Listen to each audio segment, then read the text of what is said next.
quando Caim levou a sua oferta diante de Deus, Deus não atentou para Caim e nem para a sua oferta, não porque a sua oferta fosse inferior à oferta de Abel, seu irmão, mas foi a maneira como ele apresentou-a diante de Deus. Diz a Bíblia que, por Deus não ter aceitado a sua oferta, ele ficou muito envenenado, com muita inveja de Deus ter aceito a oferta de Abel.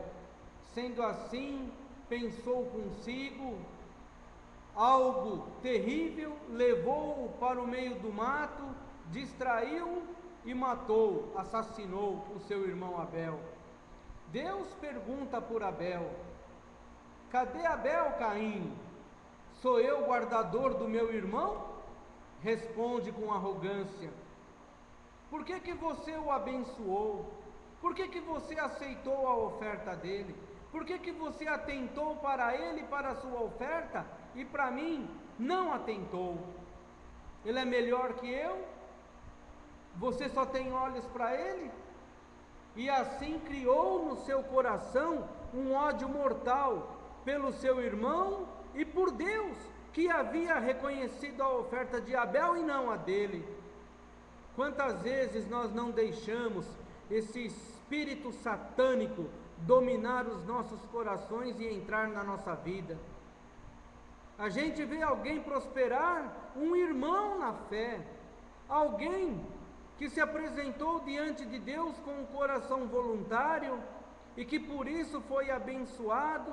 Deus atentou para a sua oferta, Deus atentou para a gratidão do seu coração, e nós, por causa disso, ficamos irados, queremos até matar a amizade, queremos até de alguma forma tirar aquela pessoa do nosso caminho, do nosso convívio, simplesmente porque não aceitamos que aquela pessoa esteja prosperando e nós não, porque ela foi abençoada e nós não, porque ela teve a sua vida assistida por Deus, teve seu cativeiro mudado, teve a sua fuga da cova dos leões, sem que nenhuma ferida lhe acometesse, teve a sua fuga da fornalha de fogo ardente, sem que nenhum fio de cabelo seu fosse chamuscado. E nós vemos esse livramento e não suportamos ver a alegria da vitória que Deus concedeu àquela pessoa. Nós precisamos nos converter, nós precisamos clamar a misericórdia de Deus e dizer assim: meu Pai, me ajuda, porque se a pessoa ainda fosse um ímpio que eu visse cair, se ainda fosse um inimigo que eu visse cair, até talvez houvesse, entre aspas, alguma justificativa no meu coração para eu me alegrar com a queda daquela pessoa. Existem os salmos que são ali imprecatórios, são salmos que o salmista clama até pela queda do inimigo, pelo horror do inimigo. Mas quando isso acontece com um irmão na fé, com um parente, com um daqueles que é do nosso convívio diário, quando nós nos alegramos com a sua queda, porque aí nós vamos orar, nós vamos chorar, nós vamos nos entristecer com ele, mas no fundo nos alegramos com a sua queda. Mas quando ele sai daquele martírio, quando ele sai daquele cativeiro, quando ele sai daquele porão do fundo do poço, sabe o que a gente faz? A gente se entristece, a gente fica rancoroso no coração contra Deus, porque Deus o livrou e não livrou a mim, porque Deus o prosperou e não prosperou a mim. E sabe por que Deus permite que muitas vezes o nosso irmão seja abençoado e nós não? Para que nós tenhamos a capacidade de nos alegrarmos com aqueles que se alegram, porque chorar com os que choram é fácil. Você fala que morreu alguém da sua família, um ente querido, o enterro enche de gente para ver o seu choro, para ver a sua derrota, a sua frustração, a sua perda. Tem gente que viaja de outros estados para ir ao enterro e ver a tristeza pela qual você está passando.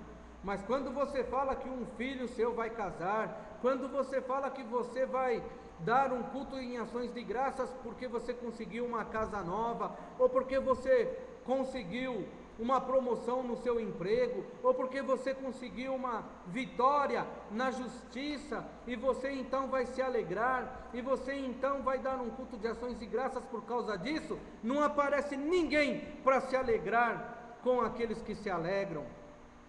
Nós somos assim, nós muitas vezes deixamos esse espírito de Caim, de inveja, de ódio por aqueles que Deus abençoa, abater a nossa própria vida. Que tenhamos discernimento, que tenhamos humildade diante de Deus para confessar esse pecado terrível, chorar e clamar por misericórdia do Senhor. Fala: oh Deus, tenha misericórdia da minha vida, permita que esse irmão, essa irmã que está prosperando, prospere ainda mais, mesmo que eu não consiga vender mais nada, mesmo que eu não consiga nenhuma vitória mais na minha vida social, na minha vida profissional, na minha vida, seja em qual área for, não importa. O que importa é que esse meu irmão seja assistido, seja abençoado por ti, e importa muito mais ainda que eu reconheça que a tua chuva é para todos, que as tuas bênçãos são para todos, que o Senhor abençoa a quem tu queres, que o Senhor levanta a quem tu queres, e o que eu posso fazer é simplesmente me dobrar diante da tua soberania e não questionar por que o Senhor está abençoando A ou B, ou porque está deixando de me abençoar naquilo que na minha visão materialista e egoísta eu considero como bênção. Senhor, tu não tens que me dar satisfação de coisa alguma. Prospera sim o meu irmão, ainda que o meu coração não se deixe alegrar com a vitória do meu próximo, ainda que o meu coração queira me enganar e queira se entristecer porque o outro está se alegrando. Prospera-o cada vez mais e me dê forças, meu Deus, para que eu me alegre também junto com ele. É o que eu te peço em nome de Jesus, e que você faça o mesmo em nome de Jesus. Amém.